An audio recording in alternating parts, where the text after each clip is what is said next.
오늘 주시는 말씀은 마태복음 16장 23절로 24절입니다. 예수께서 돌이키시며 베드로에게 이르시되 사탄아 내 뒤로 물러가라. 너는 나를 넘어지게 하는 자로다. 내가 하나님의 일을 생각하지 아니하고 도리어 사람의 일을 생각하는도다 하시고, 이에 예수께서 제자들에게 이르시되 누구든지 나를 따라오려거든 자기를 부인하고 자기 십자가를 지고 나를 따를 것이니라. 아멘. 지금 마태복음을 중심으로 겸손에 대한 말씀을 지난주에 이어서 두 번째 전하고 있는데요. 지난주 월요일 날 새벽 기도 시간에 겸손을 위해서만 깊이 기도하는 시간을 가졌습니다. 제가 말씀 전한 대로 저도 적용을 해야 되니까요. 그렇게 은혜가 되더라고요. 제 안에 교만했던 마음들을 고백할 때 그렇게 눈물이 났습니다. 내 안에 이러한 부분 굳어져 있었구나, 이러한 부분이 높아져 있었구나. 하나님 깨트려 주십시오. 아버지 나를 낮춰 주시옵소서. 그렇게 기도를 하는데 하나님 말씀에 교만한 자를 물리치시고 겸손한 자에게 은혜를 주신다고 하는 말씀이 실제 경험되어지더라고요. 그 어느 새벽 시간보다 가장 눈물을 많이 흘리면서 은혜를 받았는데, 마음을 낮추니까 하나님의 은혜가 제 안에 이렇게 막 부어지더라고요. 주님, 평생의 겸손을 배우게 해주세요. 평생 겸손한 종 되게 해주세요. 간절히 하나님 앞에 기도했습니다. 여러분, 겸손은 우리가 평생 훈련해야 할 너무나 중요한 영적인 덕목이고 예수 그리스도의 성품이에요. 빌립보서 2장에 말씀하시죠. 너희 안에 이 마음을 품으라. 의지적으로 예수 그리스도의 마음을 이렇게 취하라는 거예요. 어떤 마음입니까? 그는 근본 하나님의 본체시나 하나님과 동등됨을 취할 것으로 여기지 아니하시고 오히려 자기를 비워. 겸손은 비우는 거잖아요. 종의 형체를 가지사 사람들과 같이 되셨고 십자가에 죽기까지 복종하셨으니 이 겸손한 마음을 품으라. 저는 우리 성도들과 함께 이 겸손, 예수 그리스도의 겸손을 일평생 마음에 훈련하고 또 새기고 또 배워나가는 우리 교회가 되기를 간절히 바랍니다. 이 겸손에 있어서 주시는 특별한 은혜가 대략 3가지가 있는데요. 첫 번째는 겸손할 때 은혜가 임해요. 마음이 낮아지는 곳에 하나님의 은혜의 샘물이 터집니다. 여러분, 특별히 어디 부흥에 물론 가시면 좋지만 그런 부흥이 안 가셔도 여러분이 있는 자리에서 마음을 낮춰보세요. 하나님 앞에 마음을 낮아지게 해보세요. 은혜의 샘물이 터질 것입니다. 겸손한 자와 가까이 하시느니라. 이사야 57장 15절 말씀, 지극히 존귀하며 영원히 거하시며 거룩하다 이름하는 이가 이와 같이 말씀하시되 내가 높고 거룩한 곳에 있으며 또한 통회하고 마음이 겸손한 자와 함께 있나니 이는 겸손한 자의 영을 소생시키며 통회하는 자의 마음을 소생시키려 함이라. 하나님이 누구와 함께 계셔요? 마음이 겸손한 자와. 누구의 영을 살리십니까? 겸손한 자의 영을. 누구의 마음을 소생시키십니까? 통회하며 마음을 낮은 곳에 두는 자. 낮은 곳으로 내려가는 자의 마음을 소생시키신다고 말씀을 하세요. 여기 마음이 좀 답답한 분 계십니까? 요즘 은혜가 안 되는 분이 계셔요? 마음을 낮춰보세요. 그곳에서 하나님의 은혜를 맛보게 될 것입니다. 제 생에 가장 깊은 은혜를 받았던 때가 어느 때인가 말씀을 준비하면서 생각을 해봤더니 10년 전 암 수술 후에 한 2달간의 기간이었더라고요. 그때는 제 마음이 낮아질 대로 낮아져 있었고 참담하기까지 했습니다. 슬펐어요. 그래서 하나님 앞에 괴로움 중에 부르짖는 그러한 시간이었는데, 그때는 잘 몰랐는데 지나고 나니까 그 기간에 하나님과 가장 가까이 있었더라고요. 지나고 나니까 알겠어요. 그 시간에 어느 때보다 하나님 앞에 많이 기도했었는데 하나님이 가까이 했던 시간, 하나님이 위로를 주셨던 시간, 아, 겸손하면 은혜를 받는구나. 이게 첫 번째 겸손의 축복이고요. 두 번째는 겸손하면 안전합니다. 뒤집으면 교만하면 위험해져요. 잠언 16장 18절에 이렇게 말씀하고 있습니다. 교만은 패망의 선봉이요 거만한 마음은 넘어짐의 앞잡이니라. 마음이 높아지면 자빠진다라는 거예요. 어떤 분이 교만과 겸손에 대해서 재미있는 비유를 드시더라고요. 그 목사님이 이렇게 막대기를 드시고 이렇게 흔드시더라고요. 이렇게 비유를 드셨습니다. 지금 여기 막대기가 이렇게 요 라인에서 움직이는데 이거 안 맞으려면 요 밑에 엎드려 있으면 안 맞는다. 근데 거기에 쳐들면 맞는다. 이게 교만과 겸손이라고 이야기를 하시더라고요. 여러분, 여기 지금 이 돌아다니는 막대기는 시험일 수도 있고요, 상처일 수도 있고요, 영적인 공격일 수 있어요. 그런데 낮아져 있으면 이게 안 맞는 거예요. 마음이 낮아져 있으면 이런 시험의 영역에 부딪히진 않는 거예요. 그런데 우리의 마음이 높아지면 이 돌아다니는 시험, 이 돌아다니는 유혹, 이 돌아다니는 마귀의 공격에 걸립니다. 그래서 야고보서에 보면 사람이 시험 받을 때 하나님이 시험한다고 착각하지 말아라. 네 욕심 때문에 시험 받는 거다. 여러분, 사람이 겸손하면요, 생각 자체가 하나님 앞에 바르게 가요. 늘 조심하고, 그리고 정결하게 옷매무새를 이렇게 다듬고 그 시험거리를 피합니다. 그런데 마음이 높아지면요, 생각이 바뀌어요. 그 전에 받아들이지 않은 생각을 쉽게 받아들입니다. 그 전에 하지 않을 행동을 쉽게 해요. 그러면서 이게 탁탁 맞는 거예요. 그때마다 나도 모르게 마음이 높아졌구나. 다시 엎드리면 여기서 벗어날 수 있는데 계속 그 자리에서 막 그런 교만한 마음을 놓지 않으면 결국 거기에 걸려서 그 신앙이 실족하든 아니면 병들든 하는 일들이 발생될 수 있다. 저는 그 목사님 말씀 들으면서 탁월한 비유다. 엎드려 있어야 되겠다. 그러한 생각을 마음속에 품었습니다. 시편 1편에 보면 복 있는 사람은 오만한 자의 자리에 앉지 않는다. 여기서 오만이라고 하는 단어의 뜻은 경멸하다라는 뜻입니다. 사람이 이렇게 교만해져 있으면요, 이렇게 경멸하는 태도를 가져요.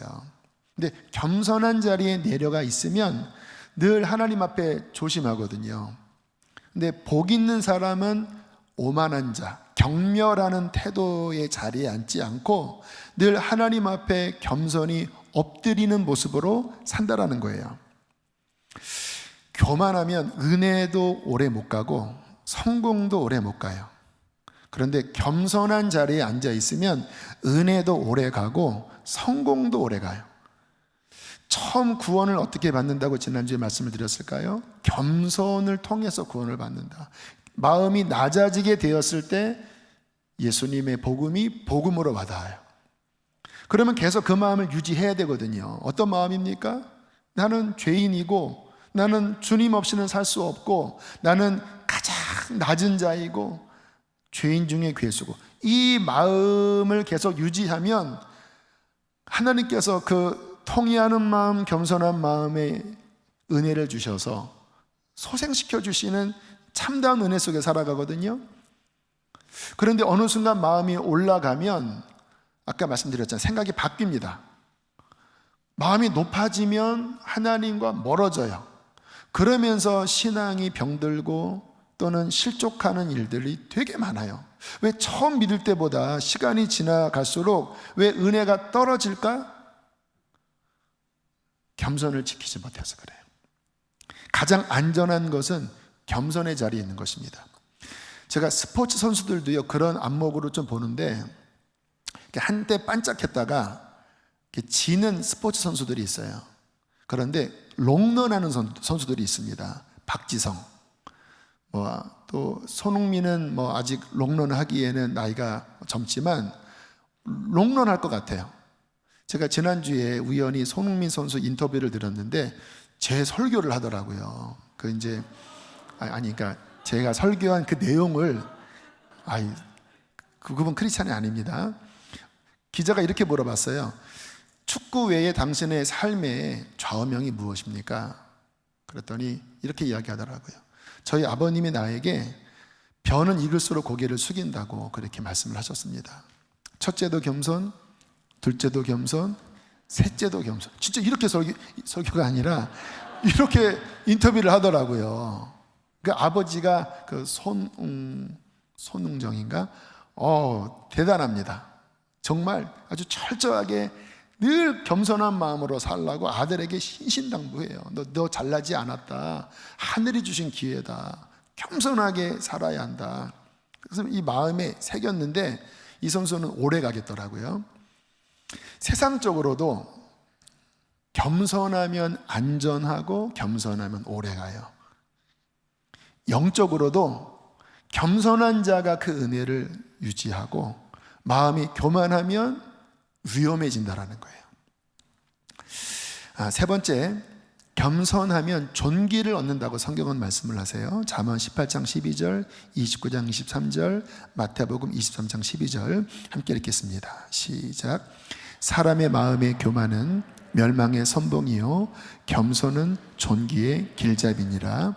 사람이 교만하면 낮아지게 되겠고 마음이 겸손하면 영예를 얻으리라.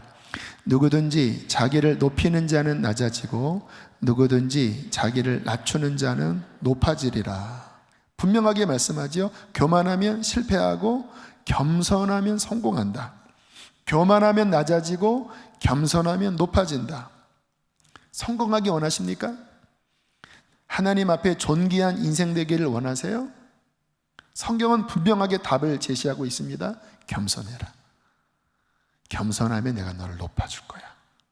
교만하면 그때부터 너는 내리막길이야. 이렇게 성경은 우리에게 겸손을 중요하다고 말씀을 하시고 우리의 영혼과 인생에 유익하다라고 말씀을 하고 있습니다. 그래서 우리는 계속해서 이와 같은 말씀의 빛 앞에 조명해 보셔야 돼요. 나는 겸손한 자인가? 혹시 내 안에 하나님 싫어하시는 교만한 모습이 있지 않나? 어떤 분들이 말씀드리면 자꾸 딴 분들을 생각하더라고요.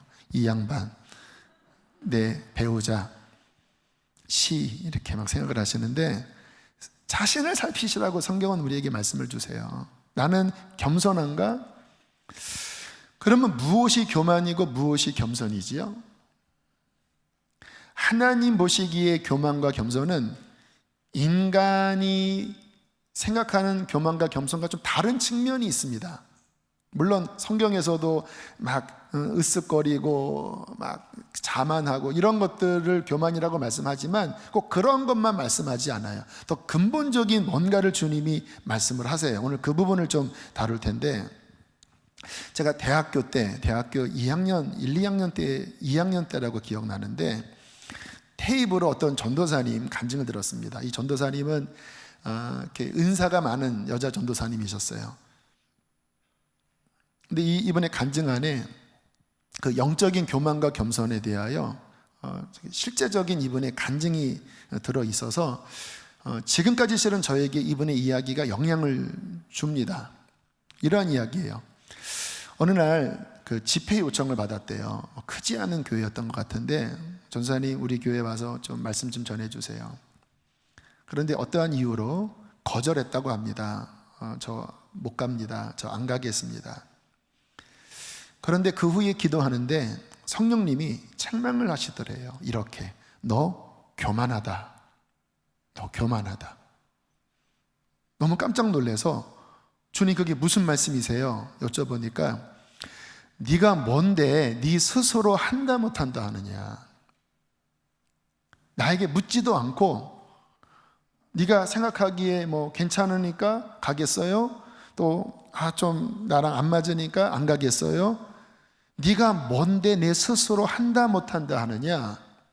그게 교만이라고 말씀을 하셨다라는 거예요. 생각해보면 그렇죠. 종이잖아요. 물론 우리는 하나님의 자녀입니다. 자녀의 자유가 있지요. 그러나 언제나 진리는 균형을 이루어야 돼요. 그분의 종으로서 우리는 그의 뜻에 순종하려는 종의 태도를 가져야 돼요. 종한테 얘야 너 지금 저 최진사 댁 가서 이 쌀 서마를 갖다 주고 오거라. 싫어요. 왜 그러느냐. 저 그 최진사 싫어해요. 이 싸가지 이렇게 하지 않겠습니까? 죄송합니다. 뭐 그러니까 싸가지 있다 없다 뭐 욕은 아니잖아요. 그렇죠. 그런 태도를 가지면 종이 아니죠. 근데 지금 하나님께서 이 전도사님을 아마 훈련하시려고 했던 것 같아요. 네가 나에게 묻지 않고 네 스스로 한다 못한다 한 것은 교만이다. 그래서 회개하고 순종했을 때 그 집회에 하나님이 귀한 은혜를 누군가의 영혼을 만지시는 어떤 은혜를 주셨다고 하는 간증이었던 것 같아요. 후반부는 제가 정확하게 100%는 아니지만 하나님께 쓰시려고 하셨는데 본인이 판단에 안 가 이렇게 했던 모습을 주님이 괘씸하게 여기셨다는 거죠. 제가 그 이야기를 들으면서 이게 교만과 겸손이 내가 생각하는 거와 하나님이 생각하는 게 다르구나. 그래서 제 마음에 이렇게 새기고 있었는데 근래에 이 부분이 제게 영향을 줬어요.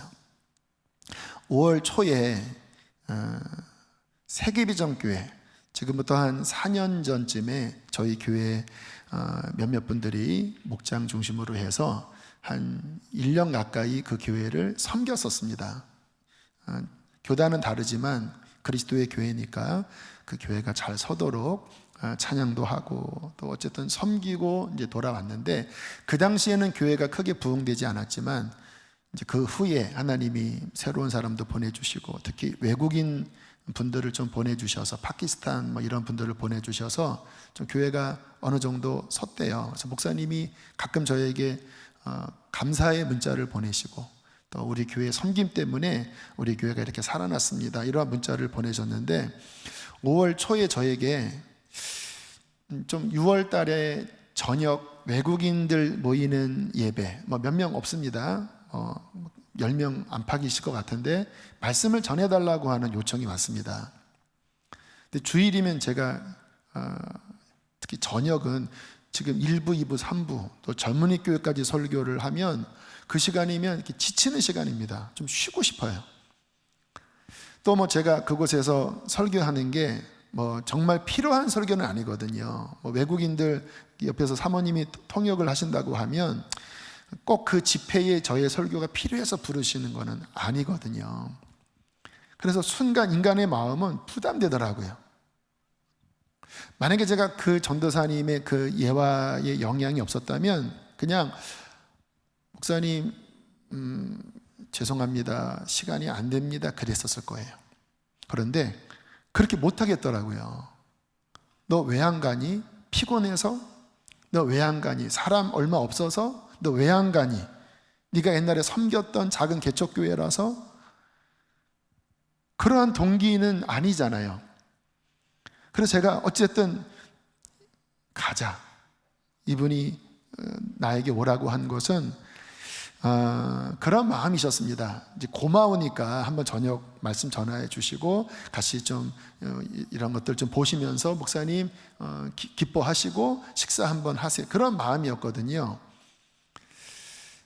같이 겸손하게 가서 그들과 함께 그렇게 기뻐하고 섬겨라. 이런 주님의 마음이라 제가 그래서 시간이 잘 안 맞는 거를 한 번 더 조정해서 오늘 저녁에 가는 거예요. 한번 말을 뒤집어 볼게요. 제가 그런 요청 받았을 때 가서 할 게 뭐가 있어. 또 저희 교회에서 지금도 후원을 몇십만 원씩 하고 있거든요. 저보다 연배가 훨씬 많으세요. 근데 제가 좀 높은 마음으로 아니 뭐 가서 뭐해, 뭐 교회가 섬기는데, 이런 태도를 가졌으면 세상 사람 보기에는 그게 교만인지 겸손인지를 모르지만 하나님 앞에서는 정확히 교만입니다. 교만이에요. 그런 태도 자체가 제 마음이 위에서 내려다보는 마음이에요. 무슨 말씀을 드리려고 하는 거냐면, 하나님의 시각 안에서 겸손한 삶이라는 것이 무엇인가? 과연 나는 하나님 앞에 겸손히 엎드린 삶, 종의 삶을 살려고 하는가? 이런 인식 없으면요, 조금 부유해지고 조금 뭔가 지식이 생기고 조금 은사가 있으면요, 금방 이렇게 내려다 봅니다. 금방. 교만은 패망의 선봉이요, 거만한 마음은 넘어짐의 앞잡이니라.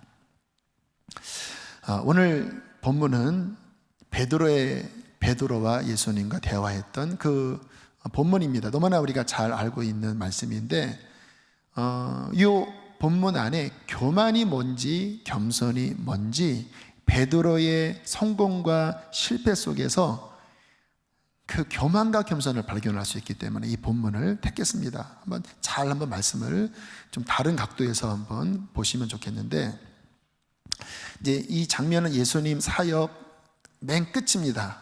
이제 얼마 후면 십자가 지러 가시기 전에 가이사랴 빌립보라고 하는 지역에서 주님이 제자들에게 질문하십니다.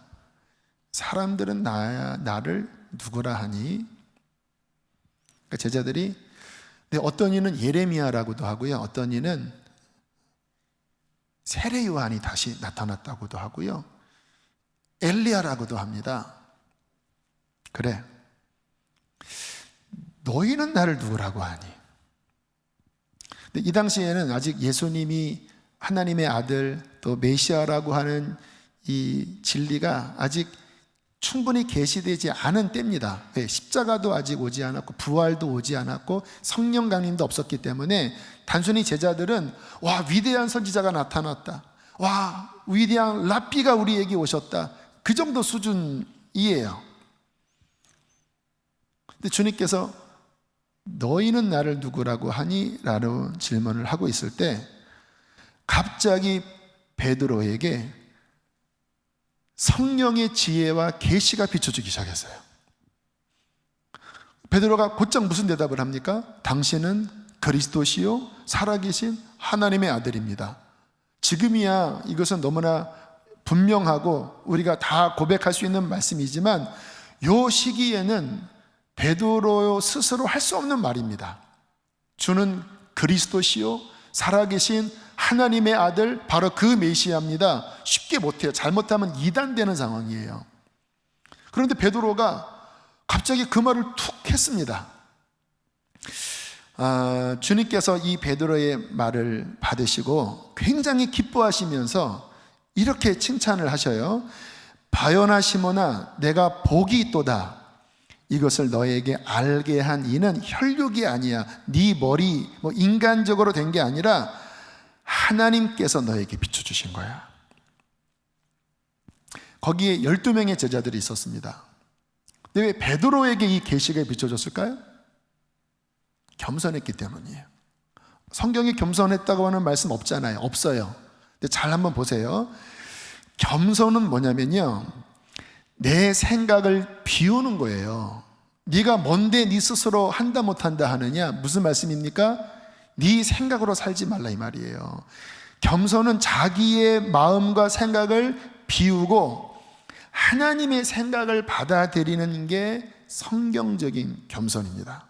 그래서 성경을, 구약 성경 보면 하나님이 이스라엘 백성들에게 교만하다고 하셨을 때가 어느 때냐면, 하나님께서 선지자를 통해서 말씀하셔도 그걸 이렇게 착버리고 자기 좋을 대로 막 행동할 때 주님은 교만하다고 말씀을 하셨고, 겸손하다고 말씀하실 때는 하나님 말씀을 들을 때 마음이 떨리고, 요시야 왕이 그랬죠. 마음이 연하여져서 내게 마음을 겸비케 하여 통곡하였으므로, 뭡니까? 하나님의 말씀이 내 안에 올 때 내 마음을 비워버리고 그것을 받아들일 때 겸손이라고 말씀을 하셨거든요.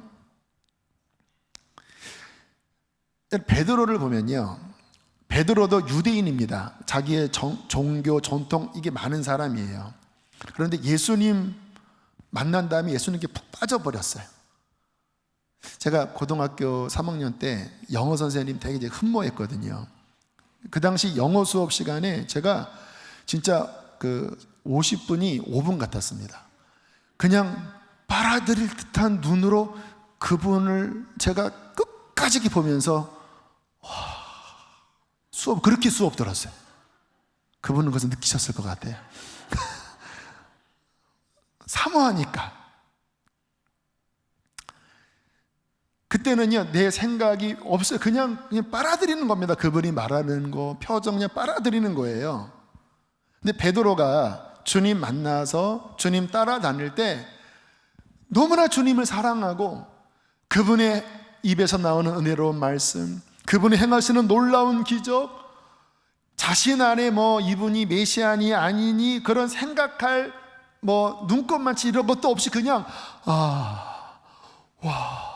주님 그냥 그분께 내 온 마음과 생각이 쏠려 있고 내 안에 전통, 나의 어떠한 선입견 이게 그냥 다 이렇게 씻겨진 가운데 그분을 이렇게 바라보는 요 상태였던 거예요. 베드로의 그 성향 보면 그 느낌이 오시잖아요. 자, 그 상태에서 주님께서 나를 누구라 하느냐라고 하는 주님의 질문. 주님은 질문하실 때 이미 답을 다 준비하신 거거든요. 성령님이 거기에 운행하고 계셨어요. 다른 제자들은 어쨌든 주님 생각도 받아들이지만 자기께 뭔가 움직여요. 도마? 나는 그에게 손가락을 넣어봐야 돼. 자 안에 생각이 있어요. 그럴 경우에는 이 속에 충돌이 일어납니다. 무슨 말씀인지 아시죠? 내 생각이 뭔가 있으면 이게 충돌이 일어나요.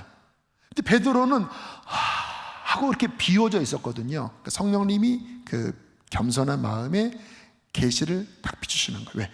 비추셔도 얘는 혼란할 게 없어요. 그러니까 자기도 모르게 그냥 툭 튀어나온 겁니다. 성령님이 저분은 그리스도고 살아계신 하나님의 아들이야. 그럴까? 그럴 게 없어요. 비워져 있으니까. 그러니까 자기도 모르게 입에서 주는 그리스도시요 살아계신 하나님의 아들입니다. 툭 튀어나온 거예요. 겸손이 뭐라고요? 마음이 비워져 있는 상태. 나의 어떤 혼란한 자아의 어떠한 욕구나 이러한 것들이 내 안에서 움직이지 않는 비워진 상태가 겸손이에요. 그러니까 하나님께서 기뻐하셨죠. 그래서 그 은혜가 베드로에게 부어졌습니다. 베드로는 큰 하나님의 복을 받았어요. 내가 이 반석 위에 내 교회를 세우리니 음부의 권세가 이길 수 없을 것이고 천국 열쇠를 주노니 내가 땅에서 무엇이든지 매면 하늘에서도 매이고 풀면 하늘에서도 풀리리라. 겸손하면 영예를 얻으리라 했잖아요. 주께서 막 높이십니다. 그런데 그 바로 이후에 문제가 생겨버려요. 어떤 교만과 겸손의 관점에서 한번 보세요. 베드로의 이 고백을 받으시고 주님은 더 깊은 하나님의 뜻을 제자들에게 말씀하셨습니다. 그게 21절 말씀이에요. 함께 읽겠습니다. 시작. 이때로부터 예수 그리스도께서 자기가 예루살렘에 올라가 장로들과 대제사장들과 서기관들에게 많은 고난을 받고 죽임을 당하고 제3일에 살아나야 할 것을 제자들에게 비로소 나타내시니, 주님이 이 땅에 오신 가장 큰 하나님의 뜻은 십자가와 부활이잖아요. 이제 곧 예루살렘에 올라가면 이제 그 일이 자신에게 닥치는 거예요. 제자들에게 알려주셔야 되잖아요. 비로소 그것을 이제 열어서 보여주셨습니다. 얘들아, 내가 예루살렘에 올라가는 것은 영광을 받으려 가는 게 아니야. 나는 대제사장과 서기관들에게 붙잡힐 것이고 채찍질을 당할 것이고 벌거벗김을 당하여 나는 십자가에 처참히 죽을 거야. 그러나 3일 만에 부활할 거야. 이 하나님의 가장 심오한 계획의 이야기를 들은 베드로가 갑자기 좀 전과는 상반된 반응을 보였어요. 22절 말씀 함께 크게 읽겠습니다. 시작. 베드로가 예수를 붙들고 항변하여 이르되 주여 그리 마옵소서. 이 일이 결코 주께 미치지 아니하리이다. 여기서 항변하다고 하는 뜻은 꾸짖다라는 말입니다. 꾸짖다. 그러니까 갑자기 베드로가 벌떡 일어나더니 주님을 딱 붙잡고 흔들면서 주여, 그러지 마십시오. 이 일이 결코 당신에게 일어나지 않을 것입니다. 정신 차리세요. 지금 무슨 십자가에 죽으신다고 그러십니까? 꾸짖고 있는 거예요, 베드로가. 이게 뭐죠 지금? 좀 전과는 다른 태도를 갖고 있는 거예요. 물론 베드로의 마음은 이해할 수 있습니다. 예수님을 너무 사랑했죠. 근데 자신이 사랑하는 주님이 돌아가신다고 하니까 보호해야 되잖아요. 그런데 이 보호 정도가 아니고 화를 내고 있는 거예요. 절대 그러시면 안 됩니다. 다혈질 있는 분이 너무 사랑하는 마음에 막 승질내는 그러한 거였나요? 근데 문제는 뭐냐면 이게 하나님의 생각이 아닌 거예요. 지금 성경에 나의 생각은 너희의 생각보다 높다고 말씀하잖아요. 만약에 베드로가 겸손했다면 이렇게 말했어야 합니다. 주님, 저는 지금 주님의 말씀이 무슨 뜻인지 모르겠습니다. 모르지요. 갑자기 뜬금없이 돌아가신다고 하니까. 그리고 주님이 그렇게 돌아가신다고 하는 게 너무 슬픕니다. 왜? 사랑하니까 당연히 인간적인 마음에 슬프지 않겠습니까? 그러나 주님께서 그렇게 말씀하시는 데는 뭔가 뜻이 있는 것 같은데 그 뜻이 무슨 뜻인지 저에게 가르쳐 주십시오. 이렇게 말을 했어야 됐어요. 겸손했다면. 그런데 베드로는 그렇게 말하지 않고 딱 자기의 선입견, 자신의 인간적인 옳고 그름, 또 나의 의, 내가 주님을 사랑하는데 누가 우리 주님 건드려? 나쁜 생각 아니죠. 근데 자기 의입니다. 그런데 그 자기 의에 이미 결론을 내려버리고 주님이 하신 말씀의 의미를 묻지도 않고 그냥 주님께 막 대들고, 절대 그래서는 안 됩니다. 사랑이라고 하는 것을 포장해서 주님께 막 항변하고 있었던 거예요. 겸손이 뭔지 아세요? 내 생각을 내려놓는 거예요. 왜 내 생각을 내려놔야 돼요? 여러분, 내 생각은 아무리 옳아도 그 출처는 썩어 있기 때문에 하나님의 생각과 다릅니다. 그게 성경의 가르침이에요. 죄로 인하여 부패된 우리의 의는 하나님을 대항하는 의가 돼요. 죄로 인하여 부패된 우리의 선은 하나님의 선을 방해하는 방해거리가 돼요.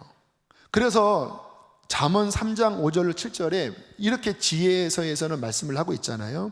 함께 읽어보실까요? 시작. 너는 마음을 다하여 여호와를 신뢰하고 내 명철을 의지하지 말라. 너는 범사의 그를 인정하라. 그리하면 내 길을 지도하시리라. 스스로 지혜롭게 여기지 말지어다. 제발 스스로 너의 지혜, 너의 명철, 그거 붙잡지 말아라. 베드로처럼 된다라니까요. 23절에 예수님께서 베드로에게 하신 말씀 보면요, 이렇게 꾸짖습니다. 사탄아, 내 뒤로 물러가라. 너는 나를 넘어지게 하는 자로다. 지금 이거 섭섭한 말이에요. 주님 너무 사랑해서 그러시면 안 됩니다라고 하는데 주님은 사탄이라고 하면서, 그러니까 사탄의 생각이라는 거예요. 뭐가? 육신의 생각이. 그리고 너의 생각은 하나님의 일을 그르치고 나를 실족하게 하는 악이라는 거예요. 그러면서 뭐라고 말씀하십니까? 네가 하나님의 일을 생각하지 않고 하나님의 생각을 품지 않고 사람의 생각을 품고 있다. 이거를 좀 의역하면 이렇게 의역할 수 있어요. 베드로야, 너 왜 갑자기 인간 생각하고 있니? 그것은 하나님의 뜻에 한다라고 하는 걸 모르니? 너 좀 전까지 겸손했었잖아. 네 마음이 비워져 있었잖아.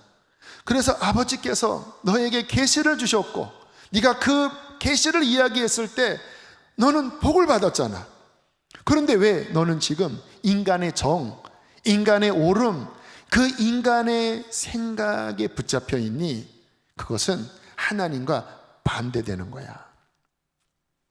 이 분별하기 굉장히 어려운 부분입니다. 오늘 말씀은 교만과 겸손의 영적인 핵과 같은 말씀인데 아마 굉장히 많은 분들은 이렇게 말씀을 들을 때 그렇구나 하지만 아마 깊이 이해가 안 되는 분들이 적지 않으실 거예요. 그게 왜 그러냐면 나를 몰라서 그렇습니다. 나를 몰라서.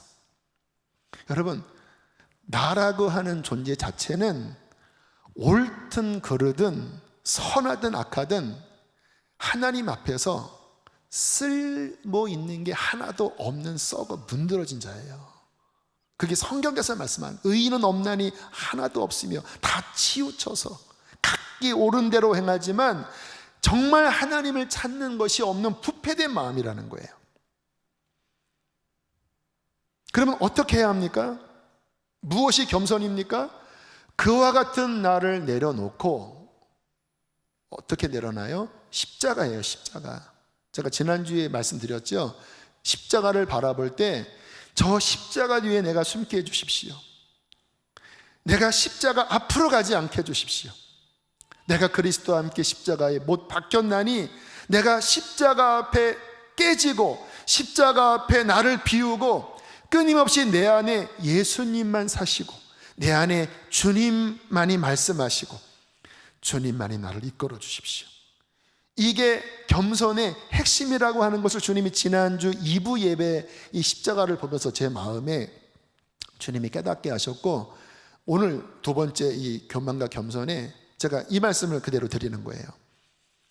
주님께서 베드로에게 너는 나를 넘어지게 하는 자로다 하나님의 일을 생각하지 않고 도리어 사람의 일을 생각하는도다 라고 말씀하신 다음 24절에 이렇게 말씀을 하십니다. 함께 아랫절만 읽겠습니다. 시작.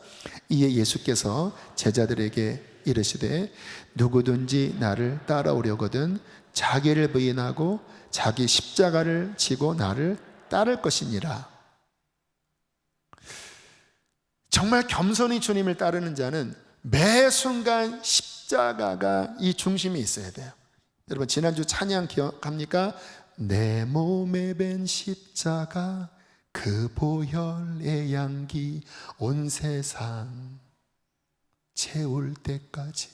내 몸에 밴 십자가. 꼭 뭐 어려운 그런 지역에 가서 감옥에 갇혀야 십자가를 지는 겁니까? 아니에요. 매 순간 내 안에 자아의 생각이 꾸룩꾸룩꾸룩 올라올 때마다 십자가 붙잡고 주님 내 생각을 하지 않겠습니다. 주님 내 마음을 비우겠습니다. 주님 주님의 생각을 나에게 주십시오. 주님의 마음을 주십시오. 늘 그렇게 살아가는 자가 겸손한 자이고 그가 십자가를 끌어안고 사는 자, 내 몸에 십자가가 배어있는 자, 그 보혈이 내 영과 혼과 골수를 촉촉하게 적셔 있는 자가 바로 그와 같은 자라는 거예요. 저는 그와 같은 눈으로 성도들을 보면 너무나 많은 사람들이 나의 생각에 매여 있어요. 내가 옳다 그르다, 내가 좋다 싫다, 내가 한다 안 한다. 근데 그 출처가 하나님의 생각이 아니라 자아로부터 올라오는 그 의의 생각, 선한 생각. 근데 그 출처가 자아예요. 그러다 보니까 사람들이 늘 혼란 속에 있습니다. 하나님의 음성 잘 분별이 안 돼요. 늘 시험에 뭔가 매여 있어요. 왜요? 올라와 있으니까 여기서 걸리고 저기서 걸리고. 그러니까 신앙생활이 기쁘지가 않아요. 늘 번민스러워요. 말씀을 들어도 그냥 내 안에 뭔가 이렇게 자꾸 부대껴요. 왜요? 내 자아의 생각이 꿈틀꿈틀 올라와서 그게 움직이고 있으니까. 겸손은 그것을 십자가에 처리하고 깨트리고 내 마음이 이렇게 낮아진, 이렇게 가라진 이 상태가 신앙의 출발인데 그냥 뭐가 꿈틀꿈틀 올라와 있으니까 늘 신앙이 번민스러워요. 자그마한 시험에 자꾸 걸려 넘어져요. 왜요? 올라가 있으니까. 제가 주님 만난 후부터 지금까지 구체적으로 하는 두 가지 훈련이 있습니다. 첫 번째는 십자가 붙잡는 훈련이에요. 정말 주님 성겨 보니까 제일 못난 놈이 내 자아더라고요. 진짜 이게 가망이 없어요. 제 자아는 가망이 없어요. 썩어 문드러져 있어요. 온 세상의 악의 DNA는 이 안에 다 들어 있습니다. 선한 것 없어요. 요게 선한 흉내를 내면 이게 외식이에요. 그래서 십자가를 가까이 하라. 정말 계속 또 십자가 바라보고 주님 계속 밀어놔요. 찬송가에 내가 매일 십자가 앞에 더 가까이 가오니 구세주의 흘린 보배 피로써 나를 정케 하소서. 저의 고백입니다. 매일 십자가 앞에 또 붙잡고 하나님 내 생각을 비우게 해주세요. 주님 나로서는 안 됩니다. 이게 첫 번째 하는 훈련이고, 두 번째 하는 훈련은 어쨌든 제가 살잖아요. 일을 하잖아요. 설교도 해야 되고 예배 준비도 해야 되고 또 교회 어떤 사역도 해야 되고. 그런데 제가 앞서 있으면 안 되더라고요, 일이.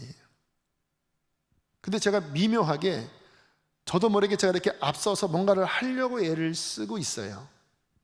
근데 제가 앞서면 일이 안 될 뿐만 아니라 이렇게 무거워요. 내 마음에 자유가 없고 막 이렇게 애를 쓰고 무거워요. 딱 그 순간에 제가 어떻게 하는지 아세요? 주님, 제가 앞서지 않겠습니다. 주님이 하지 않으면 저는 아무것도 못해요. 또 안 할 거예요. 왜냐하면 주님이 움직이지 않으면 주님 이거는 아무 의미가 없습니다. 주님, 주님이 하십시오. 주님이 움직여 주십시오. 주님이 말씀해 주십시오. 그거 안 하면 저는 안 합니다. 그리고 주님을 바라보고 있으면요, 성령님이 제 안에서 기뻐하는 마음을 주십니다. 네, 그게 겸손이니까. 겸손은 비우는 거라고 그랬잖아요. 그러면 갑자기 속에서 이렇게 뭔가 꿈틀거리면서 성령님의 움직이심이 있습니다. 어떤 생각이 나요. 어떤 힘이 생기는데 그 전에 제가 애쓰는 거와는 다른 성령님이 움직이시는 어떤 감동, 그분이 주시는 지혜, 저는 이제 알아요. 30년 훈련했기 때문에 지금 성령님이 이렇게 하라고 하시는구나. 주님, 그러면 따라가겠습니다. 그렇게 하면요, 이게 가벼워요. 주님께서 뭐라고 말씀하셨냐면 수고하고 무거운 짐진 자들아 다 내게로 오라. 내가 너희를 쉬게 하리라. 나는 마음이 온유하고 겸손하니 내게 와서 나의 멍에를 메고 내게 배우면 너의 마음이 쉼을 얻으리니 이는 내 멍에는 쉽고 내 짐은 가벼움이니라. 그래서 신앙생활이 정말 주님과 함께 그렇게 겸손하게 따라가면 신앙생활은 결코 무거운 게 아닙니다. 지치지 않아요. 왜냐하면 그분이 힘을 주시니까. 근데 이게 안식이거든요. 여러분 성경에 신구약 전체에 구약은 어떤 날짜로 무슨 날, 그 날짜에 이렇게 포커스가 맞춰져 있었지만 신약을 보세요. 사도 바울이 어떤 사람은 이 날을 중요시 여기고 어떤 사람은 저 날을 중요시 여기는데 이제는 그리스도 안에서 그것이 중요한 게 아니다. 뭐가 중요합니까?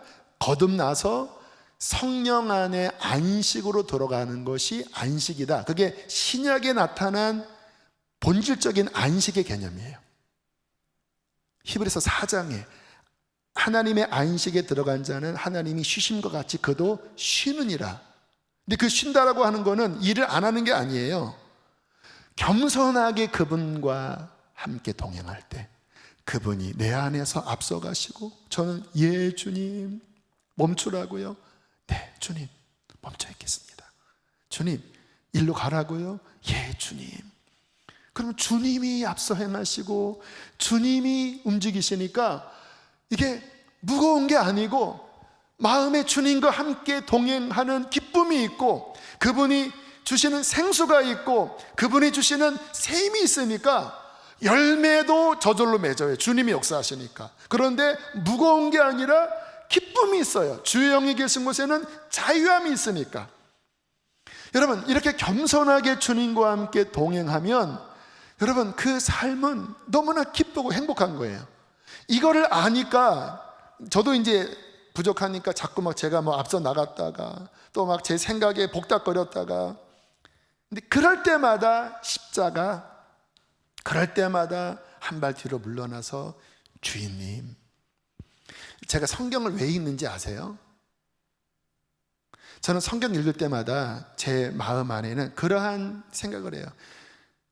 제 생각이 나도 모르게 막 구역구역 이렇게 올라와서 제 머리와 내 마음을 이렇게 막 이렇게 채워요.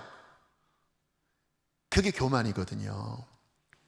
그러면 이렇게 복잡해지고 영적으로 힘이 없습니다. 근데 성경 읽을 때 주님, 하나님 말씀으로 나를 채워주세요. 그 말은 뭐냐면 내 생각 비워달라는 거예요.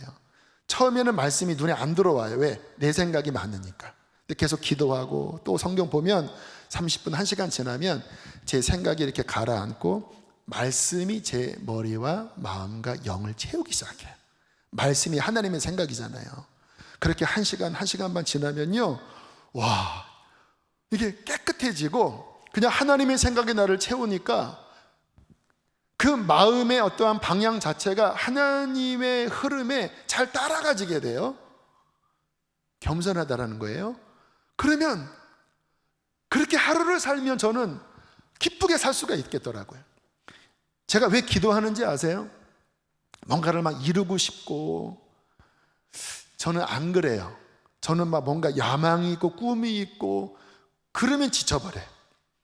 새벽에 나와서 기도하는 것은 주님 내 마음 비워주시고, 하나님 주님이 내게 힘을 주시고 주님이 저를 이끌어 주세요. 그래서 방언 한참 했다가 또 하나님의 성령이 임하시면 막 손을 들고 막 기뻐했다가 나를 비우고 주님으로 채우려고 기도하는 거예요. 나를 비우고 주님으로 채우려고 성경을 읽는 거예요. 나를 비우고 주님으로 채우려고 매일 십자가 앞에 매 순간 나가려고 하는 거예요. 무엇이 겸손입니까? 나를 비우는 거예요. 그리고 주님으로 채우는 거예요. 그러면 그 사람은 반드시 승리합니다. 반드시 열매 맺습니다. 저는 우리 사랑하는 성도님들이 저와 함께 그러한 겸손의 길을 훈련하는 자가 됐으면 좋겠어요. 특별한 거 몰라도 괜찮아요. 정말 겸손하게 오직 어린아이처럼 예수 그리스도만 붙잡고 그의 말씀만 붙잡고 매일의 삶에, 미가서 6장 말씀, 사람아 주께서 선한 것이 무엇인지 내게 보이셨나니 곧 인자를 사랑하며 정의를 행하며 겸손히 나와 동행하는 것이 아니냐. 매 순간 네 마음을 비우고 나의 말씀 붙잡고 겸손하게 내가 가라 하면 예 주님, 내가 멈추라 하면 예 주님, 그렇게 나와 동행하는 게 내가 원하는 것이 아니냐. 여러분, 여기에 신앙의 답이 있고 하나님의 축복이 있습니다. 그렇게 살면 그의 삶에 하나님의 아름다운 일들이 일어날 거예요. 열매가 맺어질 거예요. 기쁠 것입니다. 자유롭게 될 것입니다. 평화롭게 될 것입니다. 이게 진짜 신앙생활 아니겠습니까? 그와 같은 은혜가 있기를 주의 이름으로 축복합니다. 함께 이 시간 찬양하시겠습니다.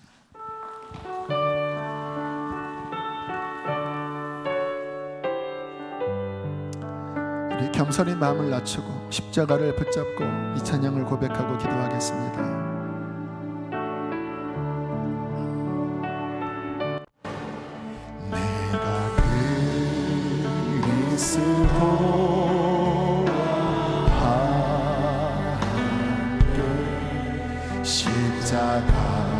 십자가에 못 박혔나니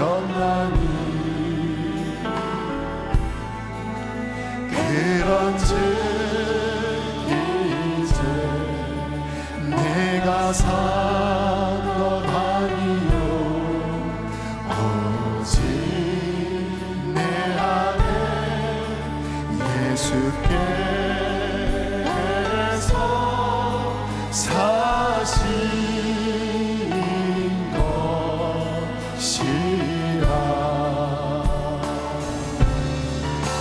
이제 내가 육체 가운데 사는 것을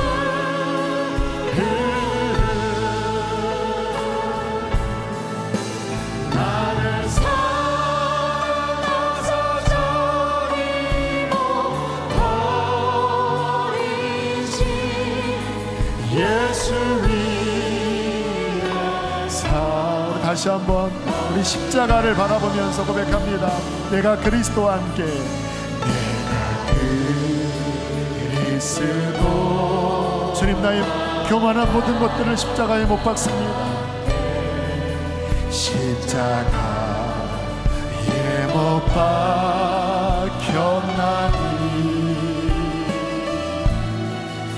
그런즉 이제 내가 사는 것 아니요 오직 내 안에 예수께서 사신 것이라.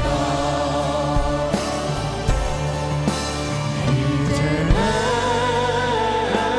내가 육체 가운데 사는 것을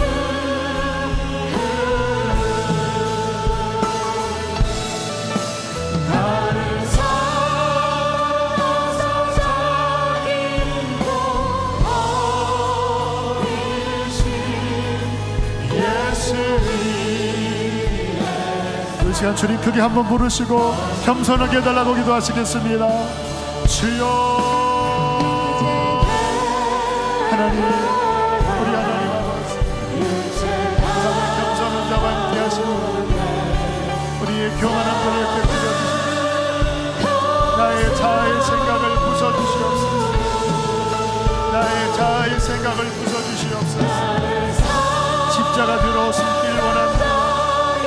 십자가 뒤로 숨기를 원합니다. 마음을 더 낮추세요. 교만해진 마음을 낮추세요. 높아진 마음을 더 낮춥시다. 주여, 겸손하게 하여 주시옵소서.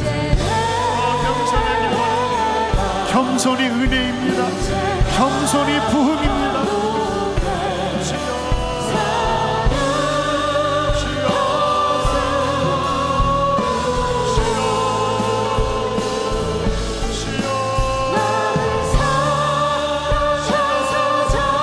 하나님의 마음을 구하세요. 하나님의 생각을 구하세요. 하나님의 뜻만을 구합시다. 우리의 마음을 비우고 하나님의 생각만을 구합시다. 주여, 주여. 주님을 사랑합니다. 주님을 사랑합니다. 주님을 사랑합니다. 주님을 사랑합니다. 주님을 사랑합니다. 할렐루야, 할렐루야, 할렐루야, 할렐루야, 할렐루야. 주님 감사합니다.